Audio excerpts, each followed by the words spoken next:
পরিচয় না দিয়া বলতেছেন, ভাই তোমার নাম কয় অমুক। ভাইরে আমি একজন মুসাফির, আজ রাত আমি তোমার বাড়িতে থাকতে চাই, আমার সুযোগ দিবানি। উদ্দেশ্য হলো মুসা নবী রাতের বেলা সে কি নেক আমল করে সেটা তিনি একটু দেখবেন। কারণ গভীর রাতে হয়তো সে আল্লাহর কাছে কান্দে, হয়তো আল্লাহর কাছে এমন কোনো ইবাদত করে, পাকপাকালি মানব দানব সবাই যখন ঘুমায় পড়ে তখন আল্লাহ প্রেমিকারা তারা ঘুম থেকে জেগে উঠে, ঠিক কিনা? যেরকম দুনিয়ার সব যখন ঘুমের সাগরে বিভোর, তখন আল্লাহর আশিক যারা তারা ঘুম থেকে উঠে যায়, তখন আল্লাহর সাথে তাদের কানাকানি হয়। সুবহানাল্লাহ। যেরকম আল্লাহর সাথে তাদের বাতচিত হয়, কথা হয়। মুসা নবী তিনি বুঝতে পারলেন মনে হয় গভীর রাতের কোনো আমল, কিন্তু তিনি দেখেন লোকটায় বাড়িতে যাওয়ার পর পরই সে নিজের ঘরে ঢুকলো না।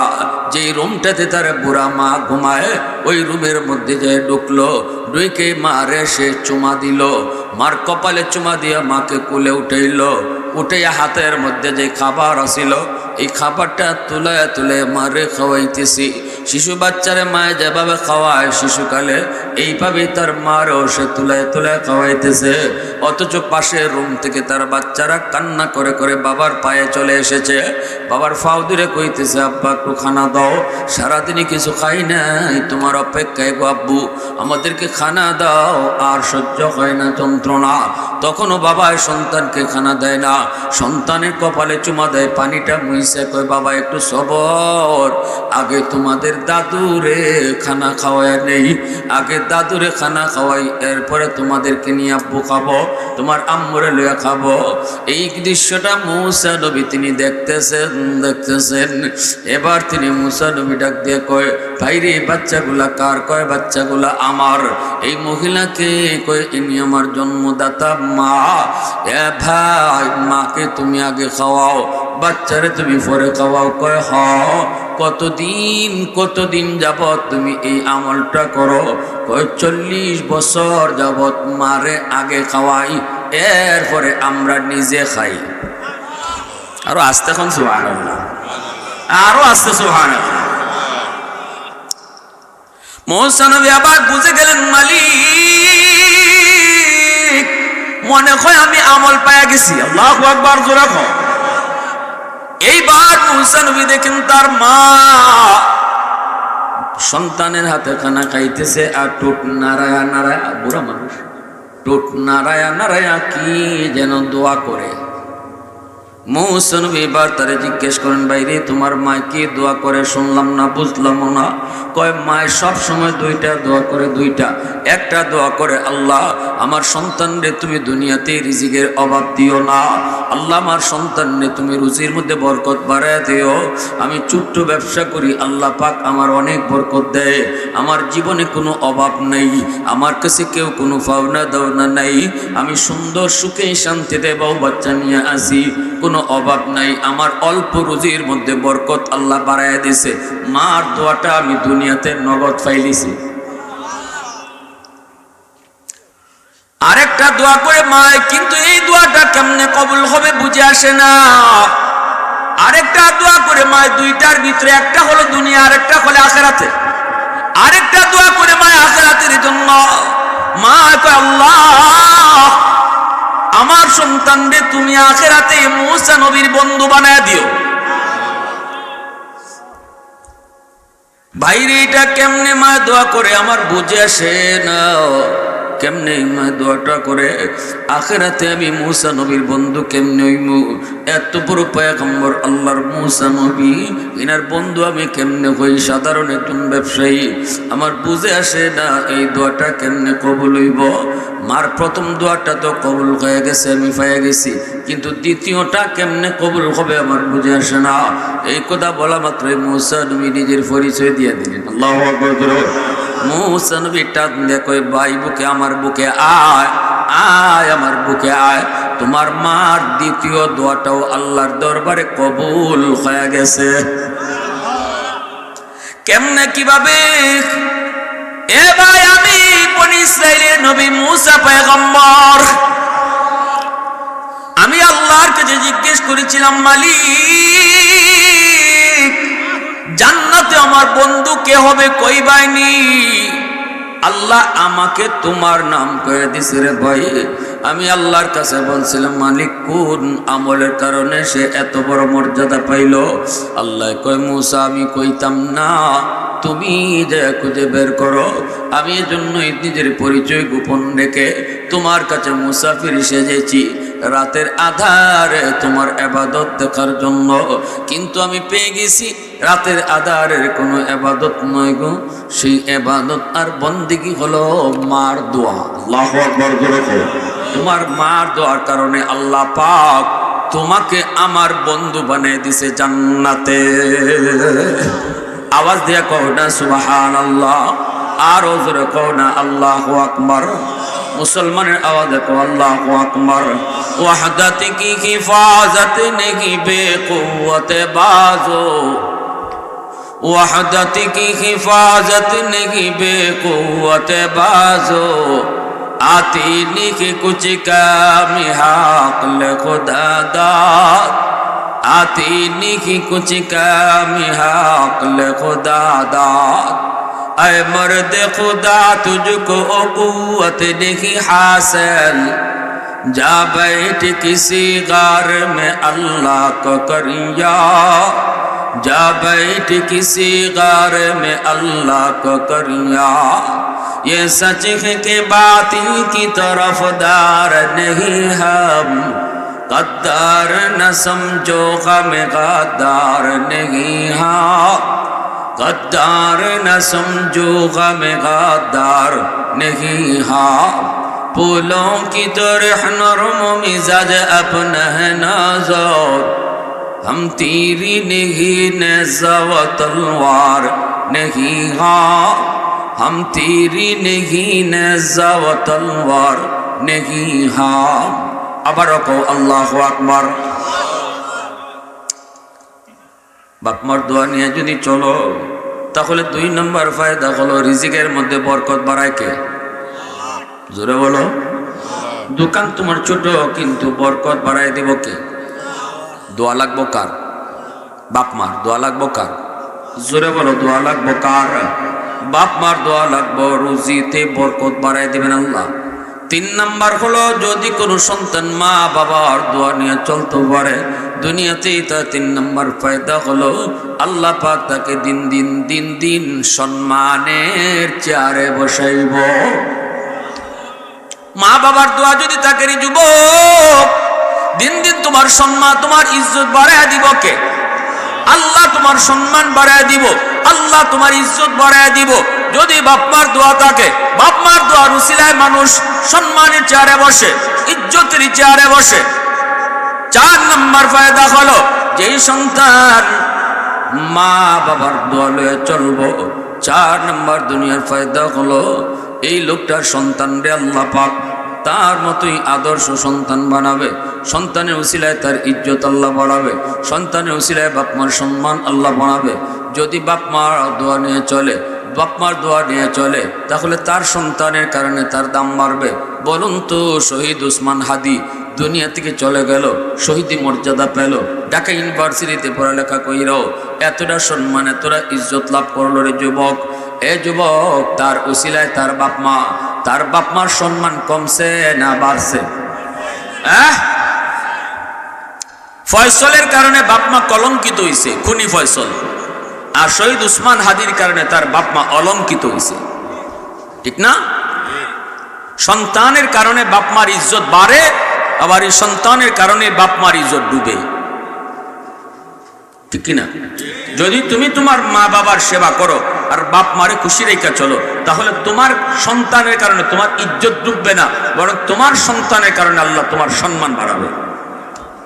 এটা আমরা সকল বাপ মাই চাই কি চাই না, যে আমার সন্তানের কারণে যেন আমার ইজ্জত বাড়ে, আমার নাম হয়, আমার সুনাম হয়। মানুষে কইতো না বা অমুকের একটা ছেলে যে বালা, অমুকের একটা ছেলে যে বালা, অমুকের একটা মেয়ে যে বালা, যে ফরদার তাকে আজও পর্যন্ত গ্রামের মানুষে দেখছে না। এইভাবে তোমার সন্তানগুলির আল্লাহ কবুল করে নিবে যদি তুমি তোমার মা বাবারে মান্য চলো, বাপ মার সেবা করো, বাপ মারে খুশি রেখা চলো। আলহামদুলিল্লাহ কদ্দারা খাইরান ওয়া কাবালা والشكر لمن صور حسنا وجمالا فرد صمد عن صفة خلق بريء رب أزلي خلق الخلق كمالا لا ضد ولا ند ولا حد لمولاه لا ضد ولا ند ولا حد لمولاه الآن كما كان ولم يلق زوالا الآن كما كان ولم يلق زوالا মুসলমানের আওয়াজে কও আল্লাহু আকবার। ভাইরা আমার, আমরা দুনিয়াতে মা বাবার মাধ্যমে দুনিয়াতে আইছি। আল্লাহ আমাদের খালিক, আমাদের মালিক, কিন্তু দুনিয়াতে আল্লাহ পাঠাইছেন বাপ মার মাধ্যমে। এই কথা কেউ অস্বীকার করা যাবে? বাপ মা ছাড়া কেউ আইছে? মা বাবার মাধ্যমে আমরা এসেছি। এজন্য আল্লাহ কোরআনুল কারীমের বিভিন্ন জায়গায় আল্লাহ তার নিজের হকের কথা যখনই কইছেন তখনই বাপ মার হকের নির্দেশ দিছেন। আল্লাহ বলছেন আমার হক আদায় করো, সাথে সাথেই বলছেন মা বাবার হক আদায় করো, কারণ আমি আল্লাহ বানাইছি আর দুনিয়াত পাঠাইছি তোমার বাপ মার মাধ্যমে, অতএব বানানেওয়ালা হিসেবে আমার হক আদায় করো। আর তোমার বাপ মা দুনিয়া আসার উসিলা, এজন্য বাপ মার হক আমার হকের ফরফরি আদায় করো। সুবহানাল্লাহ জোরে বলেন। এজন্যই নামাজ পড়া যেমন ফরজ, বাপ মার সেবা করাও ফরজ। রোজা রাখা যেমন ফরজ, বাপ মার আদেশ মানাও ফরজ। বিন্দু পরিমাণ কম নাই। এই দুনিয়াতে মা বাবারে খুশি রেখা বহু মানুষ আল্লাহর ওলি হইছে। বাপ মার দোয়া পাইয়া বহুজন আল্লাহর ওলির দফতরে নাম লেখাইছে। আবার বহু মানুষ এই দুনিয়াতে বাপ মার বদ্ধ পাইয়া দুনিয়াতে ধ্বংস হয়েছে। দুটারই উদাহরণ আছে, ঠিক কিনা জোরে বলেন? কারণ রসুল বলেন তিন ব্যক্তির দোয়া আর বদদোয়া দুইটা কবুল। তিন ব্যক্তির সালাসাতুন দাওয়াতুম মুস্তাজাবাতুন লা শাক্কা ফীহি। রসুল বলেন দোয়া যে কবুল হয় তিনজনের, কোনো সন্দেহ নেই। দাওয়াতুল মাজলুম ওয়া দাওয়াতুল মুসাফির ওয়া দাওয়াতুল ওয়ালিদ আলা ওয়ালাদিহি। মজলুমের দোয়া বদদোয়া এক নাম্বার, দুই নাম্বার মুসাফিরের দোয়া বদদোয়া, তিন নাম্বার বাপমার দোয়া আর বদদোয়া। বাপমার দোয়াও কবুল, বাপমার বদদোয়াও কবুল, গ্যারান্টি দিয়েছেন আল্লাহর রাসূল। নবীজি যখন যা কোন এর মধ্যে কোনো সন্দেহ আছে? জোরে বলেন, জোরে বলেন। খালিদ বিন ওয়ালিদ রাদিয়াল্লাহু তাআলা আনহু, যার উপাধি ছিল সাইফুল্লাহ, আল্লাহর তলোয়ার, খালিদ বিন ওয়ালিদ রাদিয়াল্লাহু তাআলা আনহু সারা জীবন জিহাদ করলেন। শরীরের ভিতরে এমন কোনো জায়গা ছিল না যেখানে তলোয়ারের আঘাত নাই। এরপরও খালিদ বিন ওয়ালিদ রাদিয়াল্লাহু তাআলা আনহু বিছানায় পড়ে তিনি মারা গেছেন, শহীদি দরজা পান নাই। আফসোস করে বলছিলেন আমি সারা জীবন তামান্না করলাম আল্লাহর কাছে, আল্লাহ তুমি আমার শহীদি মরণ দিও, কিন্তু আল্লাহ আমার নর্মাল মরণ দিল বিছানায়। আফসোসটা থেকেই গেল। তখন বিবি সাহেব কইতেছিল আপনি এই আফসোস করলে কি হবে? আমার রসুল না আপনারে উপাধি দিছে সাইফুল্লাহ। আল্লাহ রসুল যারে উপাধি দেয় আল্লাহর তলোয়ার, এই তলোয়ার যদি আপনি যদি জিহাদের ময়দানে দুশমনের আঘাতে শহীদ হইতেন তাহলে তো আল্লাহর তলোয়ার ভেঙে যায়। আর আল্লাহর তলোয়ার যারে রসুল উপাধি দেয় এই তলোয়ার কখনো ভাঙতে পারে? জোরে কন্যা সুবহানাল্লাহ। এজন্য আল্লাহ আপনাকে দুশমনের হাতে শহীদ করে নাই, কারণ আপনার উপাধি রসুল দিছেন সাইফুল্লাহ, আল্লাহর তলোয়ার। নবীজি একদিন বলতেছেন মদিনায় যে জাকাত দিব তার মাল আল্লাহ হেফাজত করব। এক ইহুদি বেটি, মুসলমানও না, এই কথা শুনে কয় মুহাম্মদ তো জীবনে কোনোদিন মিথ্যা বলেন না। তে দেখি আমার আজকে তো ব্যবসার মাল আনার জন্য সিরিয়া যাবে, 70টা উটের মালিক এই মহিলা, বহুত বড় ব্যবসায়ী। কয়তে আমার মালের জাকাত দেয়া লাইমু। মুসলমান না কিন্তু অমুসলিম, নবীজির কথার উপরে ইয়াকিন কইরা হে মালের জাকাত দিছে। দিয়া কয় দেখমু মুহাম্মদের কথা সত্য কিনা। সিরিয়া থেকে সব কাফেলা মিলে যখন আবার আসতেছে আরবে, তখন এই অবস্থায় দেখা গেল খবর আইছে যে এই কাফেলার সব মাল ডাকাইতে লয়ে গেছে গা। ওই মহিলা তো নবীজির কাছে আইছে, আই এখন মুহাম্মদকে ধর্ম। সে বলছিল জাকাত দিলে মালের হেফাজত আল্লাহ করেন, তা আমার মাল ডাকাতি হইল কেন? নবীজির কাছে এসে আল্লাহ রসুল কেন অপেক্ষা করো, আমি যা কই নিজের থেকে কই না, আমি যা কই আমার আল্লাহর পক্ষ থেকে কই। সুবহানাল্লাহ জোরে বলেন। কিছুক্ষণ পরে খবর আসলো যারা ডাকাতি হয়েছে এরা কইতেছে, মহিলারে কয় তোমার যে 70টা উট আছিল এগুলা ডাকাতি হইছে না। সুবহানাল্লাহ। আসতে তো আসতে নেই আমার বাইরা বন্ধুরা, যুবক অবাক হয়ে গেল সবাই। ঘটনা কি? মহিলা একটু পরে দেখলো তার 70টা উট বুঝাই করা মাল নিয়ে মদিনায় ঢুকতেছে। মহিলা যায় জিজ্ঞেস করে, তোমরা ডাকাতের কবলে কেন পড়লে না? তোমাদের কাফেলাই তো ডাকাতি হলো, তাহলে তুমি কেন পড়লে না? ম্যানেজার বলতেছে, জাপনা আমার যে প্রথম উটটা ছিল উটের নেতা, আমার ওই উটের নেতা আঘাত পায়া তার পায়ে জখম হয়ে গেছে, যার কারণে উটটা চলতে পারে নাই। উটটার সেবা করার জন্য আমি পিছনে পড়ে গেছিলাম। আর উটের নিয়ম হলো উটের নেতা যেই দিকে যায় এই দিকে পিছনে সব উট যায়। উটের নেতা যে সেই উট যদি বয়া যায় সব উট একসাথে বয়া যায়। উটের নেতা ডাইনে গেলে সব ডাইনে যায়, বামে গেলে সব বামে যায়, থেমে গেলে সব উটগুলি থেমে যায়। যেহেতু আমার উটের নেতা সে বসে পড়েছে, সবগুলি উট আমার একসাথে বসে পড়েছে, যার কারণে আমি কাফেলার পিছনে পড়ে গিয়েছি। এরপরে সুস্থ হওয়ার পর যখন কাফেলা নিয়ে রওনা দিলাম, আমি আইসে দেখি আমাদের কাফেলার মানুষগুলি সবাই কাঁদতেছে। কিরে ভাই কি হলো? কয় সব মাল ডাকাতে নিয়ে গেছে। এইভাবে আল্লাহ আমাকে হেফাজত করেছে। মহিলার সাথে সাথে কয়, মুহাম্মদ এতদিন পর্যন্ত শুধু তোমাকে আল্লাহ বিন জেনেছি, রাসূল জানি নাই। আজকে আমি আর দেরি করতে চাই না, এই মুহূর্তে আমারে কালেমা পড়ে মুসলমান বানায় দাও। মুসলমানের আওয়াজে কোন না সুবহানাল্লাহ, আরো জোরে সুবহানাল্লাহ। আমার আপনার নবীর কথার মধ্যে বিন্দু পরিমাণ কোনো সন্দেহ নাই। এজন্য রসুল বলেন, যেই সন্তান বাপ মার দোয়া নেয় এই দোয়াটাও আল্লাহর দরবারে সরাসরি কবুল। বাপ মার বদ্ধ যদি নেয়, বদ্ধ কিন্তু আল্লাহর দরবারে সরাসরি কবুল। ভাইরা বন্ধুরা, মা বাবার দোয়া কবুলের গ্যারান্টি দিয়েছেন আল্লাহর নবী। ভাইরে, দুনিয়ার আর কারো দোয়ার গ্যারান্টি কিন্তু রসুলে দেন নাই। শ্বশুর শাশুড়ি দোয়া করলে দোয়া কবুল কোনো গ্যারান্টি আল্লাহ রসুল দেন নাই। ইমাম সাহেব দোয়া করলে দোয়া কবুল গ্যারান্টি দেন নাই। পীর সাহেব দোয়া করলে দোয়া কবুল গ্যারান্টি দেন নাই। আব্দুল কাদের জিলানী, মঈনুদ্দিন চিশতির দোয়া কবুল এমন কোনো গ্যারান্টিও দেওয়া হয় নাই, কিন্তু গ্যারান্টি দেওয়া হয়েছে বাপ মার দোয়া কবুল। আরেকটা জোরে কও না সুবহানাল্লাহ। এইবার তুমি কার দোয়া বাদ দিয়া কার দোয়া লওয়ার জন্য দৌড়াও? কার দোয়া বাদ দিয়া কার দোয়া নেওয়ার জন্য তুমি দৌড়াও? ফিরে তুমি গরু খাওয়াইবা না ফিরের দরবারে আত্মি দিবা, সেটা তোমার বিষয়তে অসুবিধা নাই। তবে মারে খালি কমলা খাওয়াইয়া যাও, কারণ এই মার হাতের দোয়া সরাসরি আল্লাহর দরবারে কবুল। ভাইরে জন্য বলি, মনে রাখবা তোমার বড় ফির হলো তোমার বড়, তোমার মা তোমার বাবা। ঠিক কিনা জোরে কও। তাদেরকে খুশি রাখো, তাদেরকে খুশি রাখা তুমি চলো। এমন কোন আচরণ কইরো না যে আচরণে মা কলিজায় ব্যথা পায়, বাবা কলিজায় ব্যথা পায়। বদ্ধ যদি অন্তর থেকে দেয় তাহলে আল্লাহর দরবারে সরাসরি কবুল হয়ে যায়। ভাই একটা খেয়াল করে শোনো, একটা বাস্তব ঘটনা শুধু কই শোনো।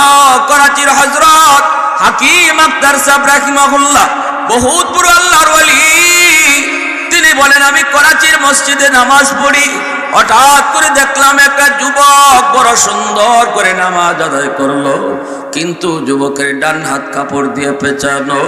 যুবকের রুকুটা বড় সুন্দর, সেজদা বড় সুন্দর, কিয়াম বড় সুন্দর, কিন্তু আমি দেখতেছি যুবকের ডান হাত কাপড় দিয়ে পেঁচানো। যৌবনে ইবাদত আল্লাহর কাছে বড় দামি, যৌবনের ইবাদত আল্লাহর কাছে বড় দামি। এই দুনিয়াতে যত আল্লাহর ওলি হইছেন যুবক, সবাই কিন্তু অলির দফতরের নাম উঠাইছেন যৌবনকালে। হাজারো বৃদ্ধ মানুষের সেজদা যদি এক পাল্লায় রাখা হয়, আর একজন যুবকের সেজদা যদি এক পাল্লায় রাখা হয়, ওই যুবকের সেজদার পাল্লা ভারী হয়ে যায়। নবীজি বলেন লা ওয়ারআ কাল কাফি আও কামা ক্বালা নবী আলাইহিস সালাম।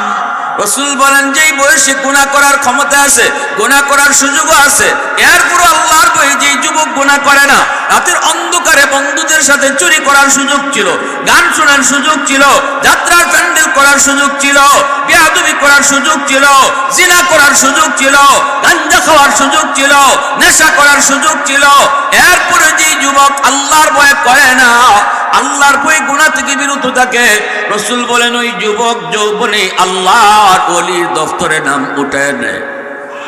আওয়াজ দেয়া কও না সুবহানাল্লাহ।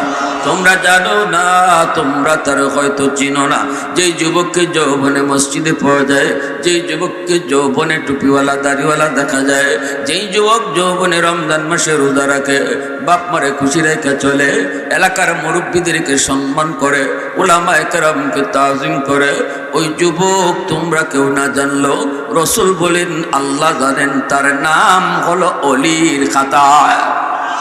আওয়াজ দেয়া কও না সুবহানাল্লাহ। করাচির হযরত হাকিম আখতার সাহেব রাহিমাহুল্লাহ বলেন, নামাজ শেষ হওয়ার পর আমি ওই যুবককে ডাক দিয়া বললাম, যুবক নামাজটা বড় তোমার সুন্দর, কিন্তু ডান হাত কাপড় দিয়ে পেঁচায় রাখছো কেন? যুবক বলতেছে, হুজুর আমার ডান হাতটা ফইচা যাইতেছে, এত দুর্গন্ধ, কাপড় দিয়ে যদি পেঁচায় না রাখি মসজিদের ভিতরে কেউ টিকতে পারবে না, এজন্য হাতটা আমি কাপড় দিয়ে পেঁচায় রাখি। এইবার আল্লাহর ওলি বলেন, কেন তুমি কি ডাক্তার দেখাও না? কয় হুজুর সব ডাক্তার দেখানো শেষ, অ্যান্টিবায়োটিক হাই অ্যান্টিবায়োটিক সব ওষুধ দিছে, ওষুধ খাওয়ার পরও আমার রোগ ভালো হয় না, রোগ ভালো হয় না। আল্লাহর ওলি বলেন, যুবকরি ও যুবক অন্য ডাক্তার দেখাও। যুবক চোখের পানি চাইরা কয়, হুজুর কোনো ডাক্তারে লাভ হবে না, কারণ আমার রোগ ডাক্তারে ধরতেও পারে না, কিন্তু আমি আমার রোগ ধরে ফেলেছি। আমার রোগ হলো আসমানে, চিকিৎসা চলছে জমিনে। আগুন লাগছে শেরপুর, যদি দেয় ফানি ফরিদপুর, আগুন যেমন কোনোদিন নিববে না। আমার রোগ তো জমিনে না, রোগ হইল আসমানে। আল্লাহু আকবার। এই কইয়াই যুবক কান্দের, কই হুজুর আমি আমার মার গর্ভে একমাত্র সন্তান, আমার মা আমাকে কষ্ট করে লেখাপড়া করাইছেন, জন্মের কিছুদিন পরেই বাবা মারা গেলেন, এরপরে মাকে নেওয়ার জন্য আমার নানা আসছে, নানি আসছে, মামা আসছে, মামি আসছে, কিন্তু আমার মা যায় নেই। মায় কইছে আমি আমার স্বামীর বাড়িতে জীবন যৌবন কাটায় দেব, আল্লাহ আমার মানিক দিয়েছে, আমি আমার মানিককে নিয়ে এই বাড়িতে জীবন কাটাবো। সুবহানাল্লাহ। বিয়া একবারই হয়েছে গো বাবা, আমি আর বিয়ে বসবো না। আমার মা আমাকে নিয়ে আমার বাবার বাড়িতে থেকে গেল, মানুষের বাড়িতে কামকাজ করে করে মা বাবা দাদা নানানির মামা মামির কাছ থেকে সাহায্য সহযোগিতা এনে আমার লেখাপড়া করাইতো। আমি প্রাইমারি শেষ করলাম, হাই স্কুলে গেলাম, কলেজে গেলাম, ভার্সিটিতে পড়লাম। এরপরে আমি ভার্সিটিতে যাওয়ার পরেই একটা সুন্দরী মেয়ের কপ্পরে পইরা, ধনীর দুলালি একটা মেয়ের কপ্পরে পইরা আমি তারে বিয়ে করে ফেললাম। বাড়িতে ওঠানো মাত্রই মায় কইতেছে, বাজান রে, ধনীর মেয়ে গরিবের বাড়িতে শোভা পায় না, ধনীর মেয়ে গরিবের বাড়িতে সুখ হয় না। বাজান আমি তো গরিবের মা, আমাকে তোর বউ তো ঠিক মতো মা কইয়া ডাকতো না। আমি কইলাম, মা তুমি টেনশন করো না গো মা, সব আমি কইছি। কিন্তু হুজুর বেশ কিছুদিন পর আমার মা যা ভয় করেছিল তাই হয়েছে। আমার সুন্দরী বউ, পয়সাওয়ালার মেয়ে, আমার গরিব মাকে মা কইয়া ডাকে না, আম্মা কইয়া ডাকে না। অফিস থেকে আসলে পরে আমার কানে মার বিরুদ্ধে হাজারো নালিশ দেয়, মার বিরুদ্ধে হাজারো নালিশ দেয়।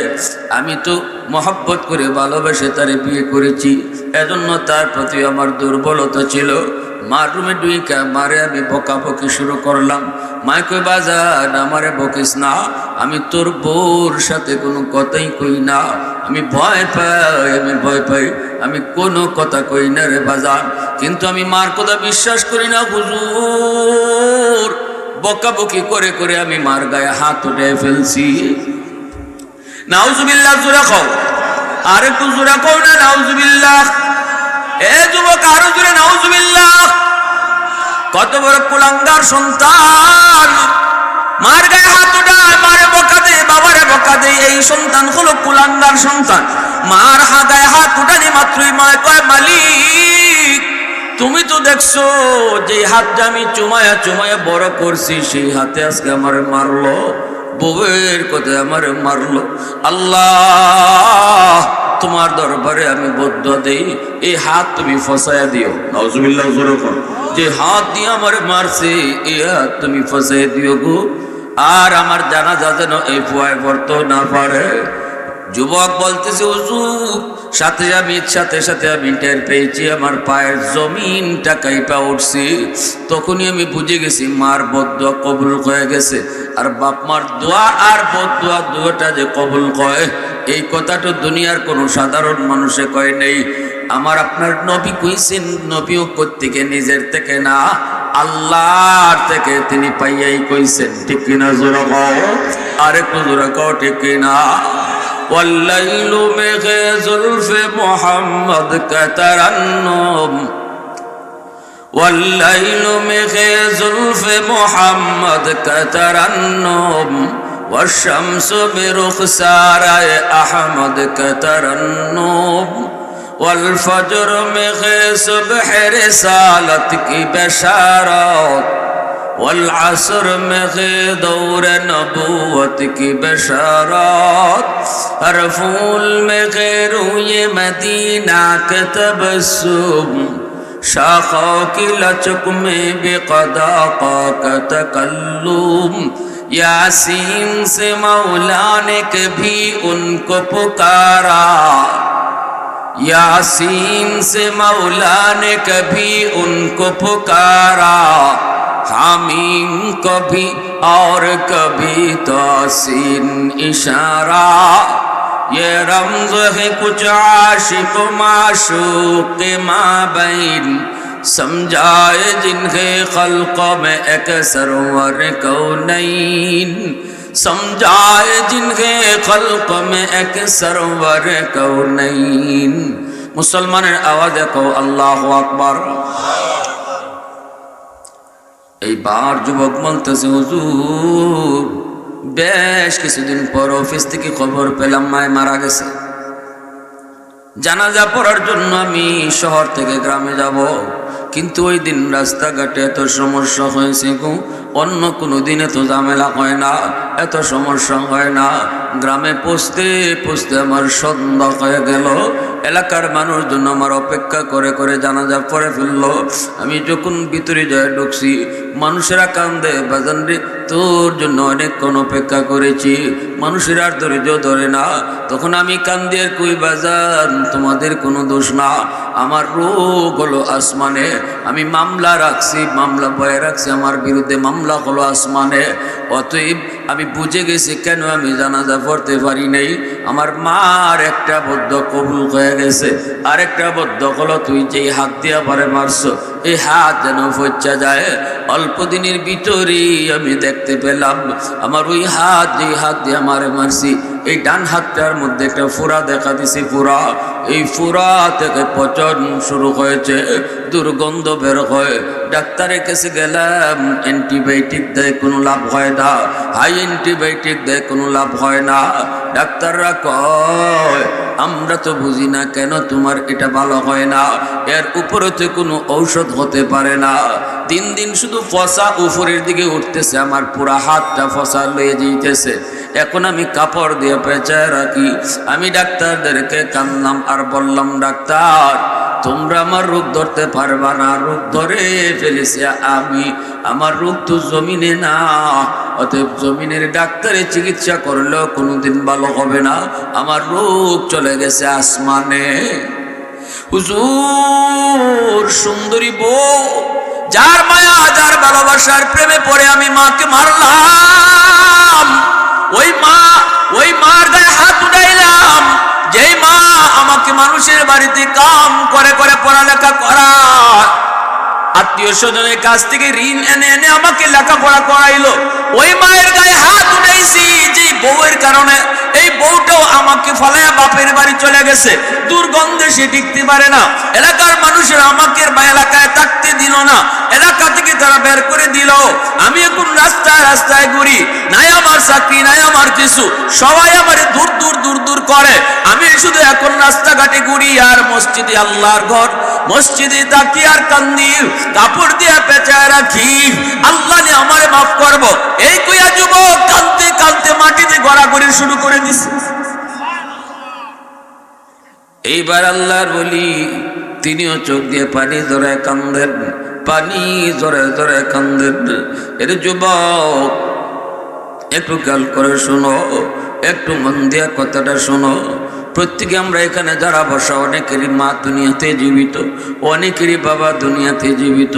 কার সাথে তুমি চোখ লাল করে কথা কইতেছো, কারে তুমি ধমক দিয়া কথা কইতেছো, যেখানে আল্লাহ পাক রব্বুল আলামিন নিজে কয় ইম্মা ইয়াবলুগান্না ইনদাকাল কিবারা আহাদুহুমা আও কিলাহুমা ফালা তাকুল লাহুমা উফ ওয়ালা তানহারহুমা وقل لهما قولا كريما لهما جناح الذل من الرحمة وقل رب ارحمهما كما ربياني صغيرا। আল্লাহ যেখানে ডাক দেয়া কয় দুনিয়ার সন্তানের দল, আমি আল্লাহ আদেশ করতেছি সাবধান, বাপ মার সাথে ধমক দিয়া তুই কথা কইবি না, চোখ লাল করে কথা কইবি না, কিরিবিরি খায় তুই কথা কইস না। কারণ মার কলিজায় যদি ব্যথা লাগে, আমি আল্লাহর কুদরতি কলিজায় ব্যথা লাগে। বাবার কলিজায় যদি ব্যথা পায়, আমি আল্লাহর কুদরতি কলিজায় ব্যথা লাগে। বাইরে যুবক, বাপ মারে খুশি করতে লক্ষ টাকা খরচ করা লাগে না, বাপ মারে খুশি করার জন্য বল মাছ খাওয়াইতেও লাগে না। মুখ বইরা বইরা তুমি আম্মা কয়া ডাক দিও, দেখবা বাবা তোমার উপরে খুশি। মুখ বইরা আম্মা কয়ে তুমি ডাক দাও, বাপ আব্বা কয়ে ডাক দাও, মা বাবা তোমার উপরে খুশি। আল্লাহ কয়ে বন্ধু তুমি জানায় দাও রেদার রাব্বি ফি রেদাল ওয়ালিদাইন ওয়া সাখাতুর রাব্বি ফি সাখাতিল ওয়ালিদাইন। যেই সন্তানের উপরে তার বাপ মা রাজি, আমি আল্লাহ তার উপরে রাজি। যেই সন্তানের উপরে তার বাপ মা নারাজ, আমি আল্লাহ তার উপরে নারাজ, আমি আল্লাহ তার উপরে নারাজ, আল্লাহ তার উপরে নারাজ। যার উপরে বাপ মা নারাজ আর যার উপরে বাপ মা রাজি, আল্লাহ তার উপরে রাজি। আল্লাহ যার উপরে রাজি হয় তার দুনিয়াতে 5টা ফায়দা হয়, আল্লাহ যার উপরে নারাজ হয় তার দুনিয়াতে 5টা ক্ষতি হয়। হাকিমুল উম্মত মুজাদ্দিদ মিল্লাত মাওলানা আশরাফ আলী থানভী রাহমাতুল্লাহি আলাইহি লিখেন, যেই সন্তান মারে খুশি রাইকা চলবে, বাবারে খুশি রাইকা চলবে, বাজারে গেল কে আম্মা বাজারে যাই, পান লাগবো নি আব্বা বাজারে যাই, ওষুধ আসেনি, কথাটা জিগায়া যা বাজারে যায়, বাবার দিল খুশি হয়ে গেছে, মার দিল খুশি হয়ে গেছে। আল্লাহ পাক কয় 1 নম্বরে তোমার ফায়দা কি হবে জানোনি? থানভী রাহমাতুল্লাহি আলাইহি বলেন, দুনিয়ার হায়াতের জীবনে আল্লাহ বরকত বাড়ায়া দিবে। তোমার উপরে বিপদ পড়ার কথা, অ্যাক্সিডেন্ট তোমার উপরে আসার কথা, পাও ভাঙ্গা যাওয়ার কথা, টাকা তোমার মাথার উপরে পড়ার কথা, কিন্তু মা বাবারে খুশি রাইকা বাপ মার দোয়া থাকার কারণে এই অ্যাক্সিডেন্ট থেকে আল্লাহ তোমার হেফাজত কইরা হায়াতের ভিতরে আল্লাহ বরকত বাড়ায়া দিবে। আর 2 নম্বর ফায়দা হলো তোমার রিজিকের মধ্যে আল্লাহ বরকত বাড়ায়া দিবে। ছোট্ট ব্যবসা করো তুমি, কিন্তু বরকত বাড়ায়া দিবেন কে? একটু আওয়াজ দিয়ে কও না কে?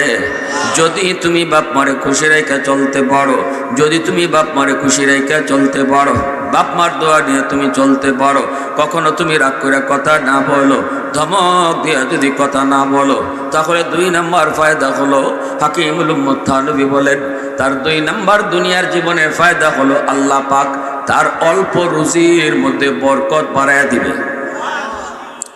বরকত এটা দেখানির বিষয় না, এটা বোঝার বিষয়, ঠিক কিনা জোরে এখন? একজন মানুষে 50,000 টাকা মাসে বেতন পায়, এরপরে মাস শেষে দেখা যায় 60,000 টাকা ঋণ। বোঝা গেল বরকতের গোষ্ঠীও নাই, বংশও নাই। আর একজনে 20,000 টাকা বেতন পায়, মাস শেষে দেখা যায় হেরা তো আরো 5,000 থাকে, 15,000 খরচ হইয়া।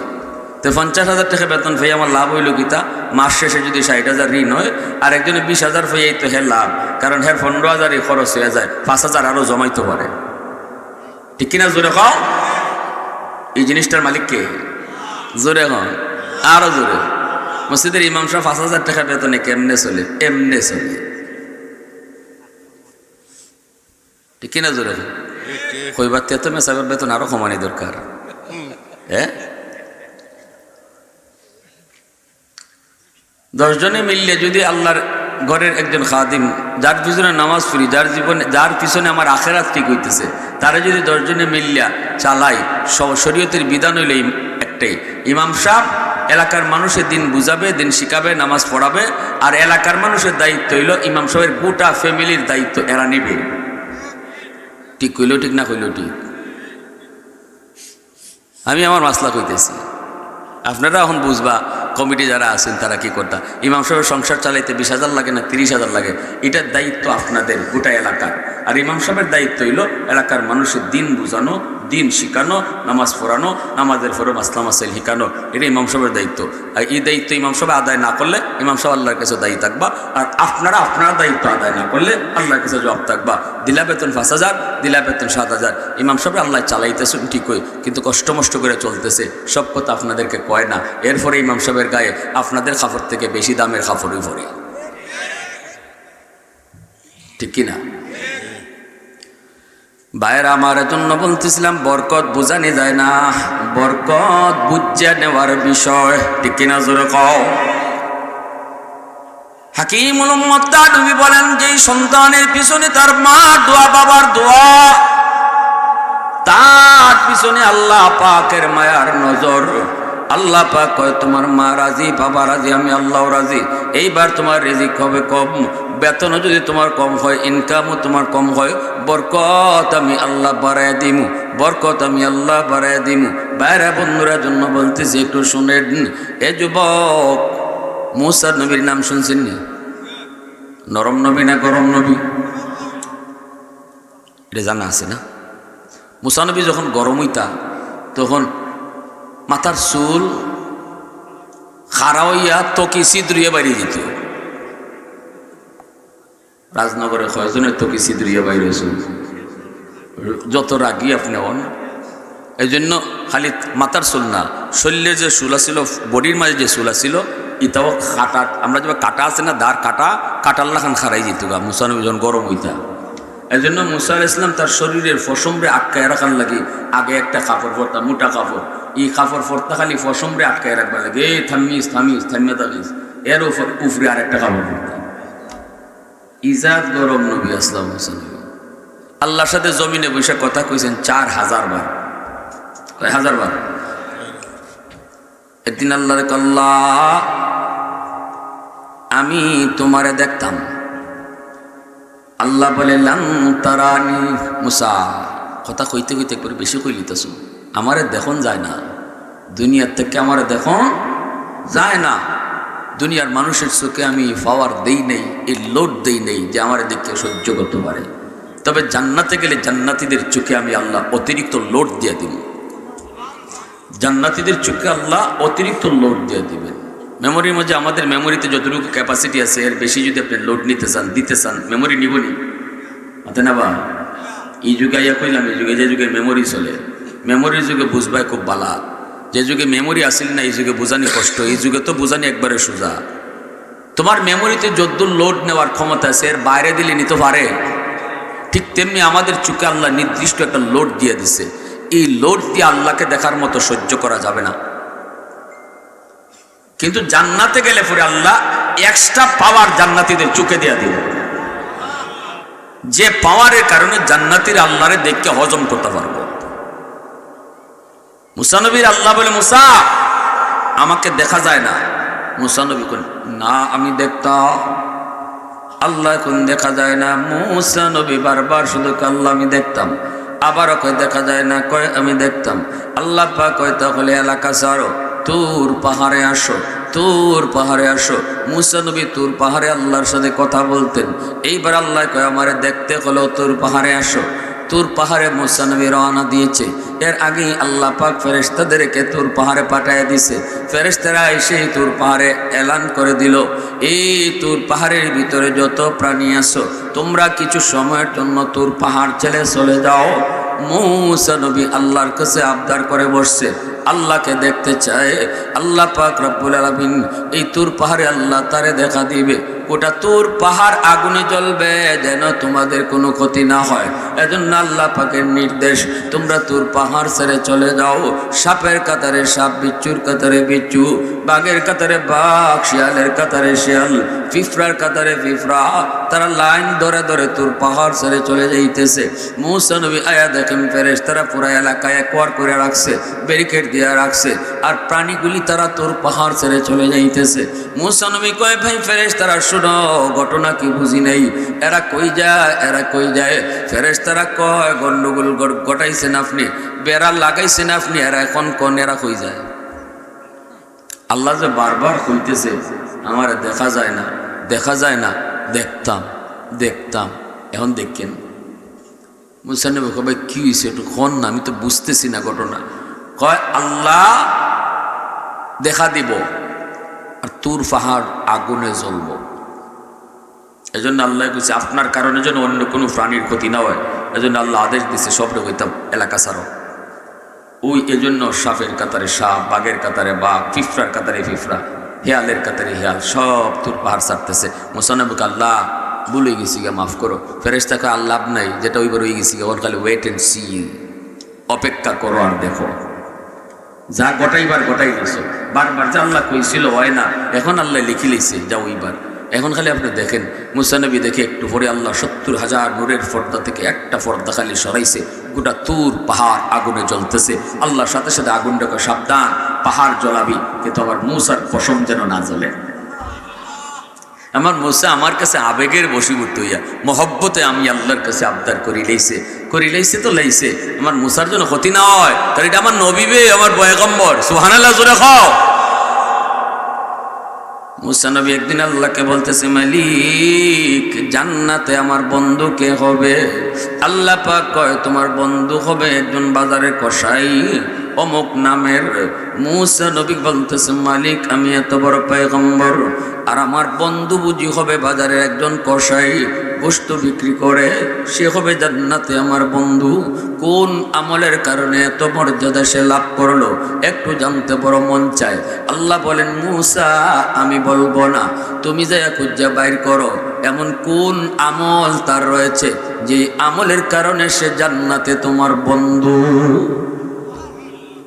মুসা নবী তিনি বের হলেন, লোকটারে পেয়ে গেলেন, পরিচয় দিলেন না তিনি যে মুসা পয়গম্বর। পরিচয় না দিয়া বলতেছেন, ভাই তোমার নাম? কয় অমুক। ভাইরে আমি একজন মুসাফির, আজ রাত আমি তোমার বাড়িতে থাকতে চাই, আমার সুযোগ দিবানি।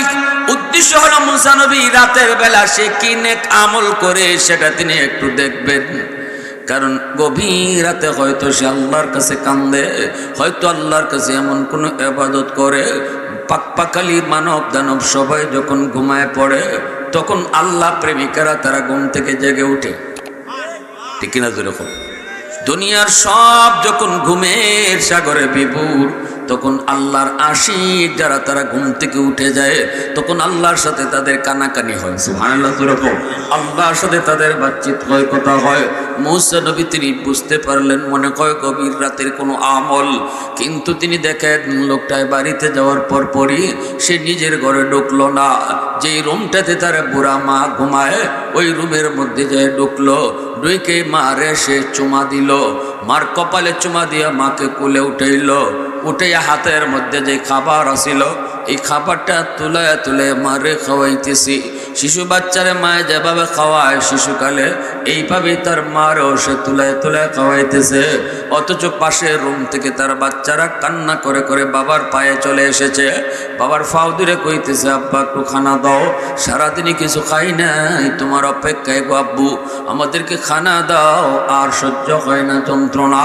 তখনও বাবা সন্তানকে খানা দেয় না, সন্তানের কপালে চুমা দেয়, পানিটা মুইছে, কয় বাবা একটু সবর, আগে তোমাদের দাদুরে খানা খাওয়ায় নেই, আগে দাদুরে খানা খাওয়াই, এরপরে তোমাদেরকে নিয়ে আব্বু খাবো, তোমার আম্মুরে লইয়া খাবো। এই দৃশ্যটা মূসা নবী তিনি দেখতেছেন। এবার তিনি মূসা নবী ডাক দিয়ে কয়, ভাইরে বাচ্চাগুলা কার? কয় বাচ্চাগুলা আমার। এই মহিলাকে কয়, ইনি আমার জন্মদাতা মা। এ ভাই, মাকে তুমি আগে খাওয়াও, বাচ্চারে তুমি পরে খাওয়াও। কয় হ। কতদিন যাবত তুমি এই আমলটা করো? কয় 40 বছর যাবত মারে আগে খাওয়াই, এরপরে আমরা নিজে খাই। আরো আস্তে এখন সুবহানাল্লাহ, আরো আস্তে সুবহানাল্লাহ। মূসা নবী আবার বুঝে গেলেন, মালিক মনে হয় আমি আমল পায়া গেছি। আল্লাহু আকবার, জোরে কও। এইবার মূসা নবী দেখেন তার মা সন্তানের হাতে খানা খাইতেছে, আর টুট নারায়া নারায়া, বুড়া মানুষ, টুট নারায়া নারায়া কি যেন দোয়া করে। মূসা নবী এবার তারে জিজ্ঞেস করেন, বাইরে তোমার মা কি দোয়া করে? শুনলাম না, বুঝলাম না। কয় মায় সব সময় দুইটা দোয়া করে, দুইটা। একটা দোয়া করে, আল্লাহ আমার সন্তানরে তুমি দুনিয়াতে রিজিকের অভাব দিও না, আল্লাহ আমার সন্তানরে তুমি রুজির মধ্যে বরকত বাড়ায় দিও। আমি ছোট্ট ব্যবসা করি, আল্লাহ পাক আমার অনেক বরকত দেয়, আমার জীবনে কোনো অভাব নেই, আমার কাছে কেউ কোনো পাওনা দাওনা নাই, আমি সুন্দর সুখে শান্তিতে বউ বাচ্চা নিয়ে আসি, কোনো অভাব নাই, আমার অল্প রুজির মধ্যে বরকত আল্লাহ বাড়ায় দিছে। মার দোয়াটা আমি দুনিয়াতে নগদ পাইলিছি। আরেকটা দোয়া করে মায়, কিন্তু এই দোয়াটা কেমনে কবুল হবে বুঝে আসে না। আরেকটা দোয়া করে মায়, দুইটার ভিতরে একটা হলো দুনিয়া, আরেকটা হলো আখিরাতে। আরেকটা দোয়া করে মায় আখিরাতের জন্য। মা কয়, আল্লাহ আমার সন্তানরে তুমি আখিরাতে মূসা নবীর বন্ধু বানায় দিও। ভাইরে এটা কেমনে মা দোয়া করে আমার বুঝে আসে না। কেমনে মা দোয়াটা করে, আখিরাতে আমি মূসা নবীর বন্ধু কেমনে হইমু? এত বড় পয়গম্বর আল্লাহর মূসা নবী, এনার বন্ধু আমি কেমনে হই? সাধারণ একজন ব্যবসায়ী, আমার বুঝে আসে না এই দোয়াটা কেমনে কবুল হইব। মার প্রথম দোয়াটা তো কবুল হয়ে গেছে, আমি পাইয়া গেছি, কিন্তু দ্বিতীয়টা কেমনে কবুল হবে আমার বুঝে আসে না। এই কথা বলা মাত্রই মূসা নবী নিজের পরিচয় দিয়ে দিলেন। আল্লাহু আকবার। মূসা নবী টাক দিয়ে কই, ভাই বুকে, আমার বুকে আয়, আয় আমার বুকে আয়। তোমার মার দ্বিতীয় দোয়াটাও আল্লাহর দরবারে কবুল হয়ে গেছে। কেমনে, কিভাবে? এ ভাই, আমি বনি ইসরাইলের নবী মূসা পয়গম্বর, আমি আল্লাহর কাছে জিজ্ঞেস করেছিলাম, মালিক জান্নাতে আমার বন্ধু কে হবে? কই বাইনি। আল্লাহ আমাকে তোমার নাম কয়ে দিছে রে ভাই। আমি আল্লাহর কাছে বলছিলাম, মালিক কোন আমলের কারণে সে এত বড় মর্যাদা পাইল? আল্লাহ কয়, মূসা আমি কইতাম না, তুমি যা খুঁজে বের করো। আমি এজন্যই নিজের পরিচয় গোপন রেখে তোমার কাছে মুসাফির সেজেছি, রাতের আধারে তোমার ইবাদত দেখার জন্য। কিন্তু আমি পেয়ে গেছি রাতের আধারের কোনো ইবাদত নয় গো, সেই ইবাদত আর বন্দেগী হলো মার দোয়া। আল্লাহু আকবার। তোমার মার দোয়ার কারণে আল্লাহ পাক তোমাকে আমার বন্ধু বানিয়ে দিছে জান্নাতে। আওয়াজ দিয়া কও না সুবহানাল্লাহ, আর জোরে কও না আল্লাহু আকবার। মুসলমানের আওয়াজে কও আল্লাহু আকবার।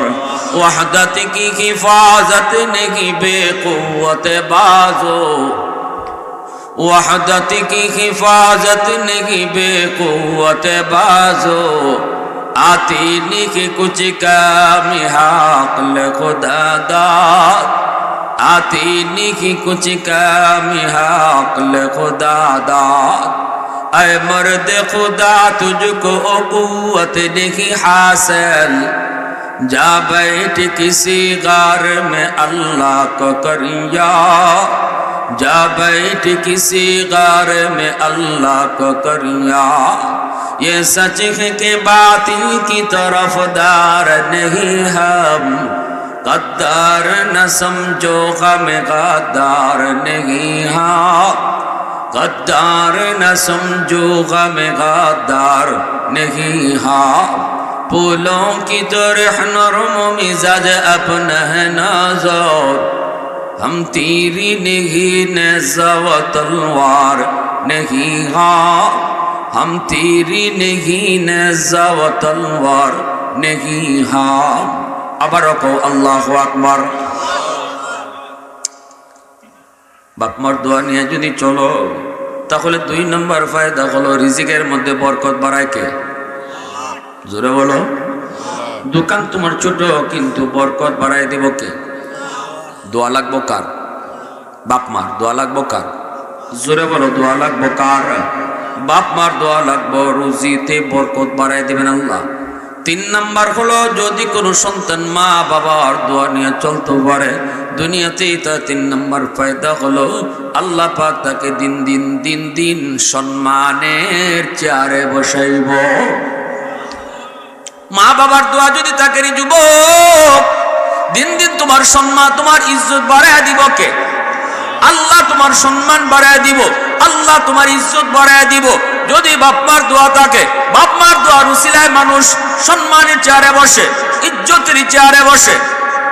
4 নম্বর ফায়দা হলো যেই সন্তান মা বাবার দোয়া লয়ে চলবো, 4 নম্বর দুনিয়ার ফায়দা হলো এই লোকটার সন্তানরে আল্লাহ পাক তার মতোই আদর্শ সন্তান বানাবে।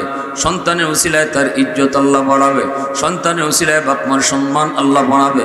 যদি বাপমার দোয়া নিয়ে চলে, বাপমার দোয়া নিয়ে চলে, তাহলে তার সন্তানের কারণে তার দাম বাড়বে। বলুন তো, শহীদ উসমান হাদি দুনিয়া থেকে চলে গেল, শহীদি মর্যাদা পেল, ঢাকা ইউনিভার্সিটিতে পড়ালেখা কইরাও এতটা সম্মান এতটা ইজ্জত লাভ করলো রে যুবক।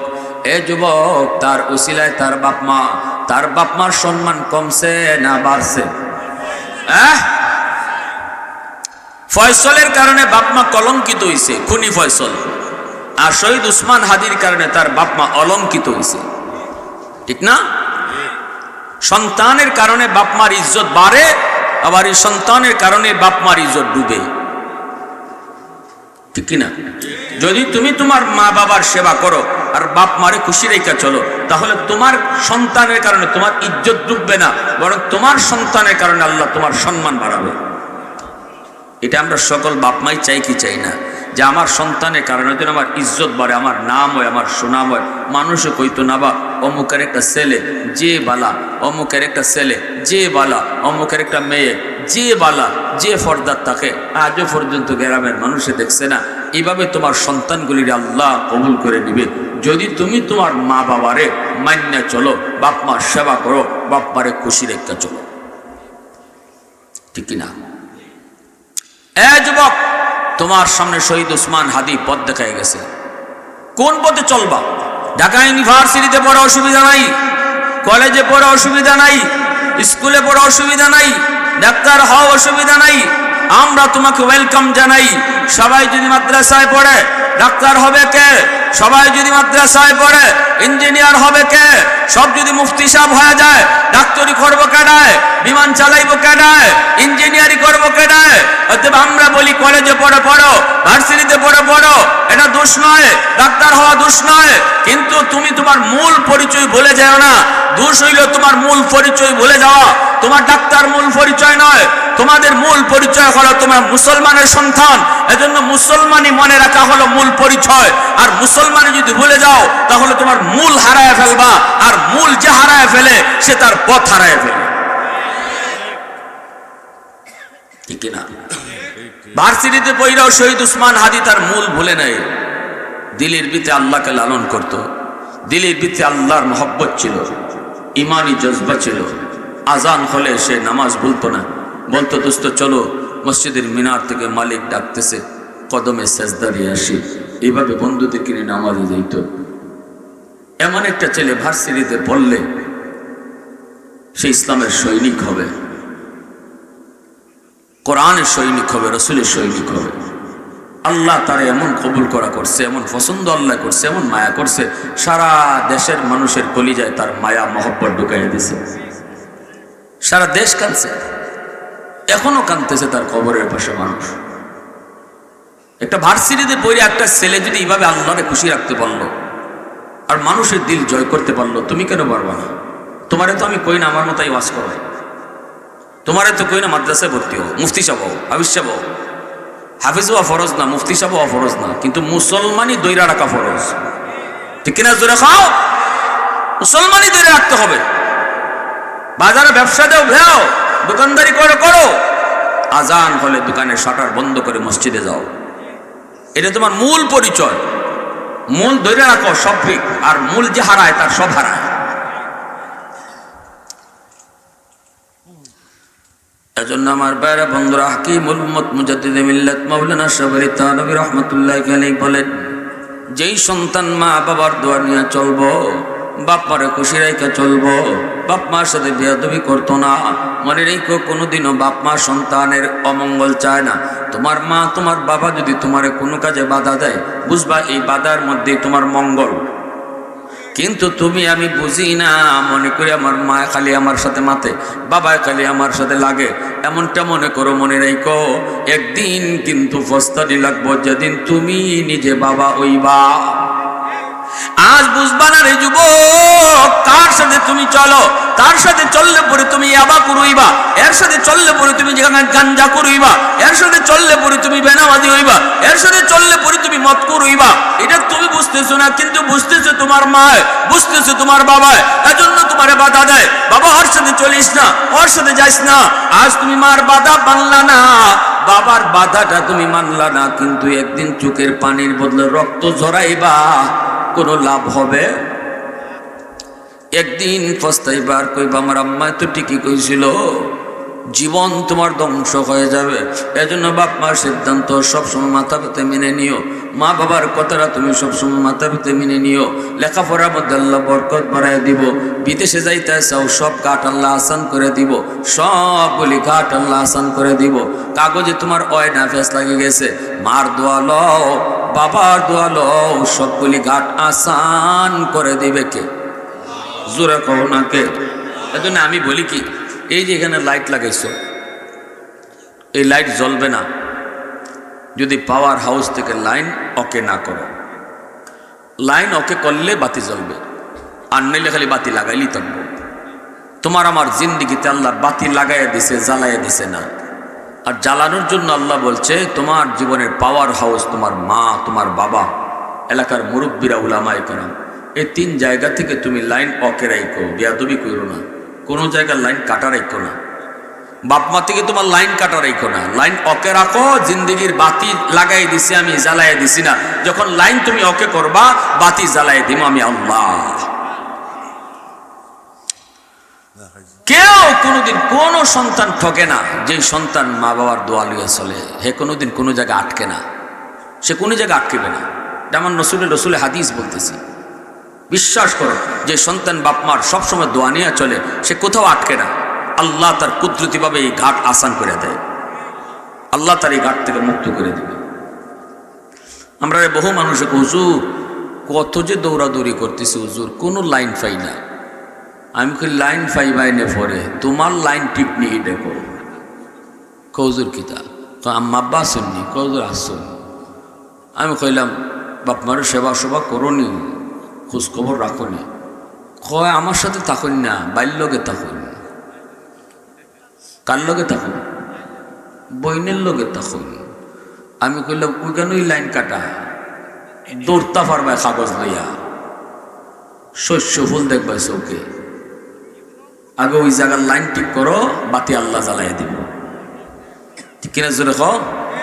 মূল ঠিক করো। গাছের গোড়া কাটতে খালি উফিতে পানি ডাললে লাভ হইব না। কাগজে খাম হয় না, কাগজ দিয়ে ঘুরতেছে, লন্ডনের কোনো বাবুই হয় না। হুজুরের কাছ থেকে খালি পানি ফরানলে লাভ হইব না। এদিকে মার মনে ব্যথা দিয়ে রাখছো, বাবার মনে ব্যথা, বাবার কলজে আঘাত, বাবার কলজে আঘাত। মেসাবের কাছে গিয়ে খালি পানি ফোড়া, মেসাবের কাছে গিয়ে খালি পানি ফোড়া আর তাবিজ ফোড়া। মেসাবেও তাবিজ আর পানি দিতে দিতে ওরান হয়ে গেছে। পরে মেসাবের দোষ নাই রে, আগের মেসাব নাই। কিতা নাই? হ্যাঁ নাই রে, আগের মেসাব নাই। কিতা নাই? আরে আর কইও না, কয়বার যে ভানি আনলাম, খামই হয় না। আর আগের মেসাব বলতে ভানি দিলে ডাইরেক্ট অ্যাকশন।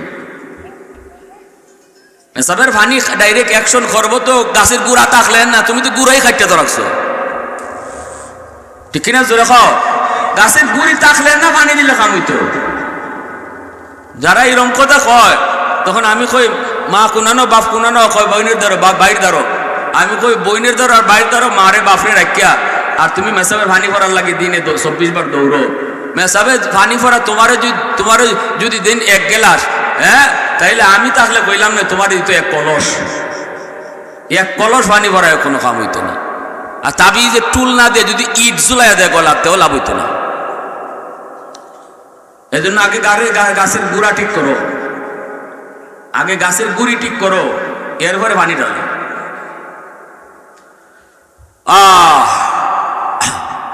কষ্ট পাইতেছে সকলে মাতে না বা কষ্ট পাইতেছ? কথাগুলো যদিও কেউ উফরে লাগে, তাও এটা উফরে নিয়ে না। আমি কোনো কেউ টার্গেট করে কইতেছি না, কইতেছি যদি আমার মধ্যে রোগ থাকে তাইলে সংশোধন হইতাম। আলিমুল আমার খাম হইল রোগ ধরাই দেওয়া। এখন ওষুধ আপনি খাইবা কি খাইবা না এটা আপনার ইচ্ছা। আমরা রোগ কয়ে দিলেছি আপনি অ্যান্টিবায়োটিক লাগবো, আরেকজন কিছু তোমার হাই অ্যান্টিবায়োটিক লাগবো। এখন আপনি অ্যান্টিবায়োটিক নিবা না হাই অ্যান্টিবায়োটিক নিবা না, নিতাওই না, এটা আপনার। আলিমুল আমার খাম এটা না জোরে আপনারা যাইতে ওষুধ খাওয়ানি, ঠিক না? আলিমুল আমার খাম হইলে ওষুধ খাইয়ে দেওয়া। জজ সাহেবের পক্ষ থেকে উকিলে পাঠাইছে, যা অমুকে গিয়ে আমার সাথে দেখা করতো। উকিলের কাম হইল এর বাড়িতে নোটিশ লাগাই দেওয়া, তোমার জজ সাহেবের তলব করছে। উকিলের কাম এই বেটারে দৈরে নিয়ে জজ সাহেবের সামনে হাজির করা না। এখন তুমি জজ সাহেবের কাছে গেলেও পারো, না গেলেও পারো, তোমার ইচ্ছা। উকিলের কাম উকিলে করছে।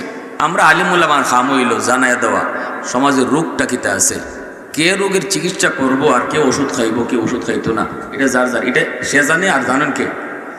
আল্লাহ জানেন। হেদায়েতের মালিক কে? জোরে বলেন কে? এজন্য আমার ভাইরা বন্ধুরা বলতেছিলাম, যেই সন্তান বাপ মারে খুশি রেখে চলবো, আল্লাহ পাক তার সন্তানের দ্বারা তার ইজ্জত বাড়াইব, সম্মান দিন দিন বাড়াইব। 5 নম্বর ফায়দা হলো দুনিয়ার জগতে ফায়দা। আমি জিগাইমু এখান থেকে, এই 5টা ফায়দা জিগাইমু। যে কইতা পারবাই আমি আমার পক্ষ থেকে তার একটা পুরস্কার দিমু, আর খাস করে তার লাগে দোয়া করবো। আমি দেখতাম ওয়াজটা কেডায় মন দে হচ্ছে। 5টা ফায়দা কইছি দুনিয়াতে। দুনিয়াতে 5টা লাভ বাপ মার দোয়া লইয়া চললে। 5 নম্বরটা হইল, যদি কেউ বাপ মার দোয়া লইয়া চলে, আল্লাহ তারে দুনিয়াতেই মরার আগে আগে মক্কা মদিনা জিয়ারত করাইব। মক্কা মদিনা জিয়ারত করাইব। ভাইরা বন্ধুরা, কেন জানেননি? কারণ হলো সে যখন বাপ মারে খুশি রেখে চলবো, মা বাবার চেহারার দিকে মায়ার নজরে নজরে তাকাইব, কথা কইব হাসি মুখে, মার সাথে গল্প করব, একসাথে বইয়া বাবার সাথে মার সাথে খানা খাইব। যতবার চেহারার দিকে মার বাবার চেহারার দিকে তার নজর পড়ব, ততবার আল্লাহ পাক কবুল হজের সওয়াব উঠে দেব। মা মিন ওয়ালাদিন বারিন ইয়ানজুরু ইলা ওয়ালিদাইহি নাজরা রাহমাতিন ইল্লা কাতাবাল্লাহু লাহু বিকুল্লি নাজরাতিন হাজ্জাতাম মাবরুরা। আল্লাহর রাসূল বলেন, হজ্জে মাবরুর আল্লাহ তারে দান করব। যতবার নজর পড়ব, যতবার নজর পড়ব, দিনে যদি তুমি 10 বার মার চেহারার দিকে তাকাও, বাবার চেহারার দিকে তাকায় তুমি হাসি মুখে কথা কও, রাসূল বলে দৈনিক তোমার আমল নামায় 10টা কবুল হজ আল্লাহ উঠায় রাখবো। লক্ষ লক্ষ টাকা খরচ করে তুমি হজ করেছো, এই হজ কবুল হবে কি হবে না কোনো গ্যারান্টি নাই। হারাম টাকা দিয়ে হজে যাও, হজ কবুল হবে না। নিয়ত যদি তোমার তাকে মানুষে তোমার হাজি সাহেব করে রাখ দিত, আলহাজ তুমি নামের আগে লেখাইবা, এজন্য তুমি হজ করেছো, হজ কবুল হবে না। মাতে না ভাই, মানুষে তোমার হাজি সাহেব করে ডাক না দিলে যদি তুমি মন খারাপ করো, তোমার হজ কবুল হইছে না। আর একজনের টাকা মাইরা তুমি হজে চইলা গেছো, হজ কবুল হবে না, ঠিক না? নি এক বেটা একদিন তার অ্যাকাউন্টও গিয়া দেখে টাকা 3 লাখ বেশি। ব্যাংকের অ্যাকাউন্ট নাম্বার চেক করে দেখে তার টাকা 3 লাখ বেশি। কয় রে কাম হইছে, মনে হয় আল্লাহ এই টাকা আমারে দিয়েছেন হজ যাইবার লাগে, সেই টাকা লয়ে গেছি হজ। অথচ ঘটনা হয়েছে আরেকজনে তার অ্যাকাউন্টে টাকা রাখতে গিয়ে বলে একটা নাম্বার হয়ে গেছি, এই ভুল নাম্বার ওনে তার অ্যাকাউন্টে না ঢুকে গেছি এই বেটার অ্যাকাউন্ট। আর হে মনে করছে আল্লাহ বলে দিলাইছেন, হে গেছি হজ। হজ থেকে আইসে পরে তারপরে বেটা পায় না তার অ্যাকাউন্টে খবর নিয়ে দেখছে যে সে হজে গেছি গা। কতেলে আর হজ থেকে আসার পরে বাড়ি থেকে ভাই আমি তো একটা ভুল করে আপনার অ্যাকাউন্টে আমার টাকা জমা দিলাইছি। হ্যাঁ এটা কি দাও দাও কেন কেন কয় আমি তো মনে করছি এটা আল্লাহর তরফ থেকে আইছে, আমি তো এটা খালি হজ করে আইছি। হেয়ার ব্যাংক নিজের অ্যাকাউন্টে টাকা পড়ে রয়েছে লক্ষ লক্ষ, ওই সময় হজের নিয়ত করে না, কিন্তু মুফত কিছু টাকা পাই লিছে হজের নিয়ত করে নিছে। ঠিক কিনা জোরে বলেন?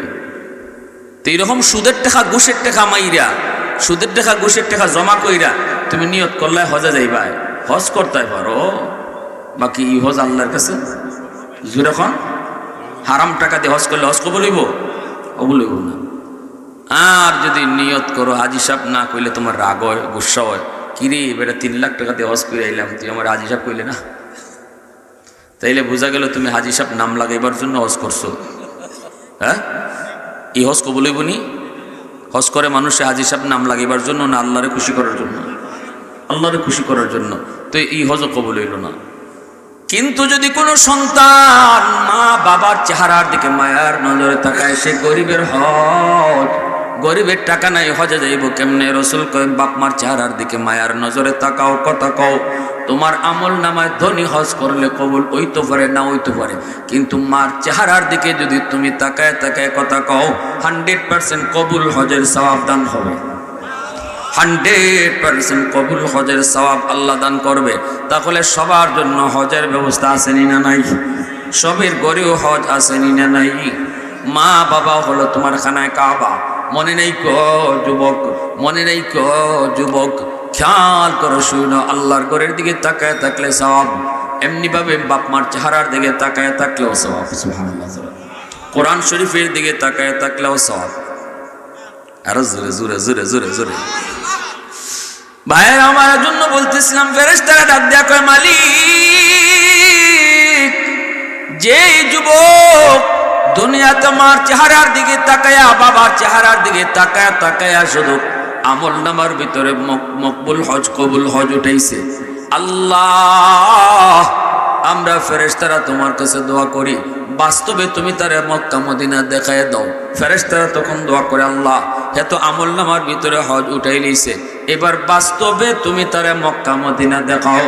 ফেরেশতাদের দোয়ার উসিলায় আল্লাহ পাক মা ভক্ত বাবা ভক্ত সন্তানকে গরিব হইল মরণের আগে আগে মক্কা মদিনা দেখা। সুবহানাল্লাহ।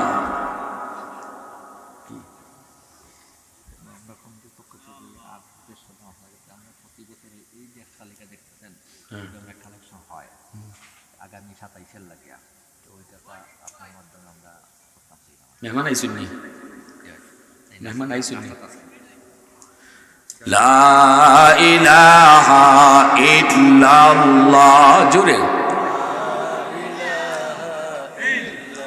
আরো জোরে ভাই, লা ইলাহা ইল্লাল্লাহ,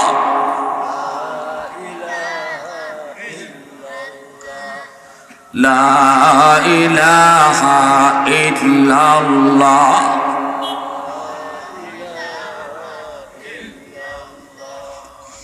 লা ইলাহা ইল্লাল্লাহু মুহাম্মাদুর রাসূলুল্লাহ। জোরে সুরে বলি সাল্লাল্লাহু আলাইহি ওয়াসাল্লাম। জুনাইদ বাগদাদি রহমাতুল্লাহি আলাইহি নাম শুনছেন আমরা? জুনাইদ বাগদাদি কিন্তু তিনি বাগদাদের বহুত বড় কুস্তিগির ছিলেন। প্রথমে তিনি বলি না, ইনি আল্লাহর পরিচয় তেমন জানতেন না, নামাজ রোজা পড়তেন ঠিক মতো না, কিন্তু বাগদাদের বহুত বড় কুস্তিগির, ওনার সাথে কেউ কুস্তিতে পারতো না। জুনাইদ বাগদাদি কুস্তি খেলতে খেলতে জাতীয় পুরস্কারে তিনি প্রথম পুরস্কার নিয়ে নিচ্ছেন। আজকে বাদশায় ওনারে স্বর্ণপদক দিব। বাদশা কি দিব? স্বর্ণপদক দিব। হাজারো মানুষজন স্টেডিয়ামে জমা হয়েছে। এইবার বাদশাহ ঘোষণা দিয়া কয়, আসনি এমন কেউ জুনাইদের সাথে শেষমেশ কুস্তিতে লড়বাই? যদি না লড়ো তাহলে আজকে এই স্বর্ণপদক জুনাইদকে দেওয়া হবে। আসনি এমন কেউ তার সাথে কুস্তিতে পারে না, কেউ তার সাথে পারলো না। প্রথম পুরস্কার জুনাইদ নিবে, এখনই আমরা তারে প্রথম পুরস্কার দেব। এই মুহূর্তে দেখা যায় একজন বুড়া মানুষ, বৃদ্ধ মানুষ, গায়ে শক্তি নেই, একদমই গায়ে শক্তি নাই, আটতে গেলেও যেন ফইরা যায়। এমন বুড়া মানুষটাই ডাক দিয়ে কয়, জাহাপনা, আমি জুনাইদের সাথে কুস্তিতে লড়মু। সব ঘুমাই গেছে মনে হইতেছে। জোয়ান মানুষে কইছে না বুড়া মানুষে? জোয়ানে পারে না, আর বুড়া কয় আমি লড়মু। তখনই বাদশাহ কয়, উস আসেনি তোমার? 100% উস আছে, মরলে কিন্তু আমরা দেই না। কোনো অসুবিধা নাই। মুখে কইলই তো না, লিখিত দেও। জুনাইদের সাথে কুস্তিতে লড়তে গিয়ে যদি তুমি মইরা যাও, মিয়া তুমি ঠিক মতো আটতায় পারো না, আর তুমি তার সাথে কুস্তিতে লড়বা, মরলে আমরা দেই না, কাগজে লিখিত দাও। অসুবিধা নাই, লিখিত নেন। লিখিত দিয়ে দিছে। হাজার হাজার মানুষ তাকায় রইল। ঘটনা কি? কিছুই তো বুঝি না। হায় রে বুড়া মানুষটা বুঝি এখনই মরব, হায় রে বুড়া মানুষটা বুঝি এখনই মরব। এই কথা সবাই মনে মনে আফসোস করতেছে, আফসোস করতেছে।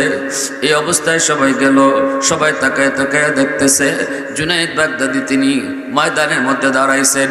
বুড়া মানুষটা তার কাছে গেছে। কুস্তি লাগার আগে কিছু কথা হয়।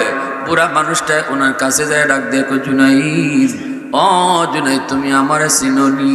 জুনাইদ বাগদাদি কয়, আমি তোমারে কেমনে চিনবো? কয়, তুমি আমারে চিন্তায় না ঠিকই, কিন্তু আমি তোমারে চিনি। পরিচয় যদি আমি দেই তাহলে তুমি আমারে চিনবা। কে তুমি?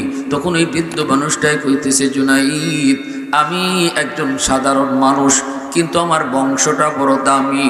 কোন বংশ? আমার বংশ হলো নবীর বংশ, কুরাইশ বংশ। আমি হলাম নবীর বংশের একজন মানুষ। আমার ফ্যামিলিতে আজকে 3 দিন যাবৎ না খায়া রয়েছি। আমার বাচ্চাগুলা না খায়া তারা উপবাস, সবাই মরণাপন্ন অবস্থা।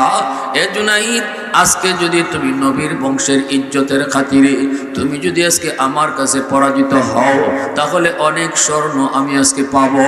আর এই স্বর্ণ পদক পাওয়ার পরে নবী পরিবারের কিছু মানুষের মুখে হাসি ফুটবে, কিছু মানুষের পেটে খাওয়ান জুগবে। নবী পরিবারের জন্য তুমি এতটুকু করতে রাজি আছো নি? বলা মাত্রই জুনাইদ বাগদাদি কয়, কোনো টেনশন করো না। কুস্তি লাগছে ঠিক, সাথে সাথে জুনাইদ বাগদাদি নিচে পড়ে গেছে, আর ইনি উপরে উঠে গেছে। সমস্ত মানুষজন দেখলো বৃদ্ধ মানুষটা জয়ী হলো, জুনাইদ বাগদাদি পরাজিত হলো। মানুষেরা জিজ্ঞেস করে, জুনাইদ কেমনে কি হলো, কেমনে তুমি হারছো? জুনাইদ কয়, আমি জানি না, তবে তার শক্তির সামনে আমি পারি নেই। অদৃশ্য একটা শক্তি তার পিছনে আছে। স্বর্ণ পদক ওই বুড়া মানুষটাকে দিয়ে দেওয়া হলো। জুনাইদ বাগদাদি রাত্রে তিনি ঘুমাইছে, স্বপ্নে দেখে আমার আপনার নবী তার ঘরে হাজির। নবীজি ডাক দেয়া কই, জুনাইদ, তুমি আজকে আমার বংশের মানুষের মুখে হাসি ফুটাইছো। আমি নবী তোমার উপর খুশি হয়ে গেছি। আর আল্লাহ পাক রব্বুল আলামিন, আমি নবী যার উপরে খুশি তারে সাধারণ মানুষ রাখে না রে, তোমাকে জগতের অলিদের সর্দার আল্লাহ বানায় দিছে।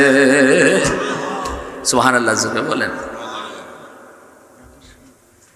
এই ভাইরা আমার, ওই জুনাইদ বাগদাদি উনি একদিন স্বপ্নে দেখেন একজন জাহান্নামী চেহারার একটা মানুষ সামনে হাজির। কেডা তুমি? কয়, আমি আমাদের এলাকার মানুষ, আপনার এলাকারই। হুজুর, আমি জাহান্নামের আযাবে ভুগতেছি কবরও। আমারে আল্লাহ কইছে আমার একটা মেয়ে আছে, এই মেয়েটা যদি আমার নামে একটু দান সৎকা করে তাইলে আল্লাহ আমার আযাব বন্ধ করে দিব। হুজুর একটু উপকার যদি করতেন। জুনাইদ বাগদাদি ঘুম থেকে উঠে মেয়ের সন্ধানে বাইরেছেন। মানুষের কয়, হুজুর মেয়েটা বড় খারাপ, চরিত্র খারাপ, মেয়েটার কাছে যায়েন না। হুজুর আমার যাওয়াই লাগবো। তিনি কি মেয়েটারে পাইছেন? মারে নদীর ঘাটে পাইছেন, তোমার আব্বার খবর, তোমার আব্বা বড় কবরে জাহান্নামের আজাবে আছে, আল্লাহ জানাইছে তুমি যদি একটু দান সৎকা করো আল্লাহ তোমার আব্বার কবর আজব মাফ করে দিব। মেয়েটা ঠাট্টা করে কয়, নেও এক মুষ্টি ফানি দিলাম বাপের লাগি, কারণ গুনাহ করতে করতে এর কলজা শক্ত হয়ে গেছি গা। এই ফানিটা জুনাইদ বাগদাদির শরীরে লাগছে না, ফরসে মাটি, ইনি চলে গেছে আফসোস করে করে। রাতের ঘুমাইছেন, দেখেন এই মানুষটা জান্নাতি চেহারার আবার সামনে হাজির। জুনাইদ কই, ভাই আপনার চেহারা বদলিল কি কইরা? আপনার মেয়ে তো দান করছে না। হুজুর দান না করলো, ওই এক মুষ্টি ফানি দিয়ে দিচ্ছে আপনার দিকে, এই ফানিটা যে মাটিতে পড়ছে এখানে একটা ফুকা, একটা ফুক দীর্ঘদিন ধরে ফানির তৃষ্ণায় ছটফট করতেছে, ওই ফুকের মুখের মাঝে ফানিটা পড়ছে আর ফুকের জানটা রক্ষা হয়েছে। ফুকে কয়, আল্লাহ যার উসিলায় ফানি ফাই আমার জান রক্ষা হয়েছে, তুমি তার মাফ করে দাও। সাথে সাথে আল্লাহ আমার মাফ করে দিয়েছে। একজন ভাই বলেন, জানি না এই মজলিসে কে মা হারাইছেন, কে বাবা হারাইছেন, এমন একজন মা হারা বাবা হারা সন্তান আগামী বছর এই প্যান্ডেলটা দিবেন, একজন দরদি মার দরদি সন্তান, হাতটা জায়গায় বলেন সবার আগে। কি নাম?